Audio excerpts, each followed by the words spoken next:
Hi అండి అందరికీ. ఈరోజైతే నేను రాగులతో రాగి పౌడర్ ఎలా తయారు చేసుకోవాలో మీకు చూపెడతాను. ఇప్పుడైతే నేను గ్యాస్ అంటే ఆన్ చేసుకొని ముందే ఉంచుకున్నా. ఈ ప్యాన్ అయితే వేడెక్కింది. సన్నని మంట మీద వేయించుకోవాలి, ఎందుకనంటే రాగులు మాడుతాయి. సన్నని మంట మీద మెల్లగా వేయించుకోండి.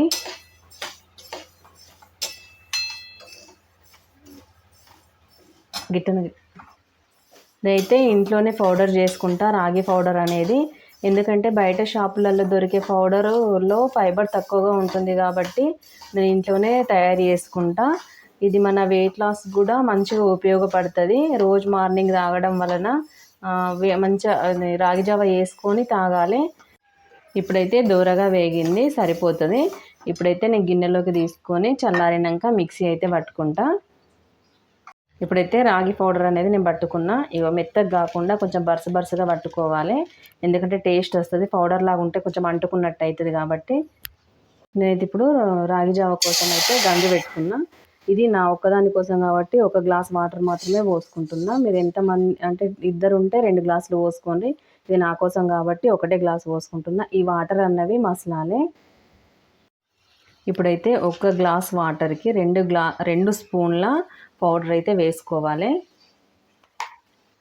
ఇప్పుడైతే ఉండలు లేకుండా కలుపుకోవాలి, ఎందుకంటే మనం వేడి వాటర్లో వేసినాం కదా. నేనైతే 1 గ్లాస్కి 2 స్పూన్లు వేసుకున్నా కదా పౌడర్. మీరు కావాలంటే తక్కువ కూడా వేసుకోవచ్చు, ఎక్కువ కూడా వేసుకోవచ్చు. ఉండలు లేకుండానైతే మంచిగా కలుపుకోవాలి. మీకు చిక్కగా కావాలంటేనేమో ఎక్కువ పౌడర్ వేసుకోండి, పతలా కావాలంటేనేమో పల్చగా కావాలంటేనేమో 1 స్పూన్ వేసుకున్నా సరిపోతుంది. రుచికి సరిపడా ఉప్పు అయితే వేసుకోండి, టేస్ట్కి తగ్గట్టు. ఇప్పుడు మళ్ళీ ఒకసారి కలుపుకోవాలి. తగినంత సాల్ట్ అయితే ఒక 50% ఉడికిన తర్వాత అయితే వేసుకోవాలి. ఇప్పుడైతే ఇది పొంగుతుంది కాబట్టి మనం తక్కువ మంట మీద కలుపుకుంటూ ఉండాలి. పక్కకి వెళ్ళిపోతే ఏంటి అని అంటే పొంగుతుంది.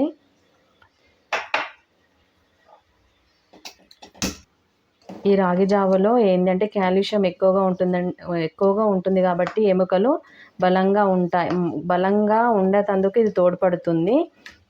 ఏంటి అని అంటే మనం వెయిట్ లాస్ అవ్వాలనుకునే వాళ్ళం కూడా ఈ రాగి జావను తీసుకోవచ్చు. ఇంకా దీని వలన ఏంటిది అని అంటే మన చర్మంలో వచ్చే వ్యాధులను కూడా ఇది తక్కువ చేస్తుంది. ఈ రాగి జావ తాగటం వల్ల కూడా మనకేంటంటే మన శరీరంలో ఉన్న కొలెస్ట్రాల్ అన్నది కూడా తక్కువ అవుతుంది. బీపీ కంట్రోల్లో ఉంటుంది. ఇంకేంటిది అంటే గర్భిణీ స్త్రీలు కూడా ఇది రాగి జావని తాగవచ్చు. ఇప్పుడు అంగన్వాడీ స్కూళ్ళల్లో కానీ గవర్నమెంట్ స్కూళ్ళల్లో కూడా కానీ రాగి జావ పోస్తున్నారు. రక్తంలో ఉండే చక్కెర స్థాయిని కూడా ఈ రాగి జావ అనేది కంట్రోల్లో ఉంచుతుంది. ఇందులో ఏంది అని అంటే మనకు జీర్ణం వ్యవస్థ కూడా కరెక్ట్గా ఉంటుంది. ఎందుకంటే మనం తిన్న ఆహారం అరగడం కానీ అరుగుతుంది కాబట్టి రాగి జావను మన ప్రతిరోజు ఏదో ఒక రూపంలో తీసుకోవచ్చు. ఇప్పుడైతే రాగి జావ రెడీ అయింది. నేనైతే తీసుకుంటున్నా కప్పులోకి.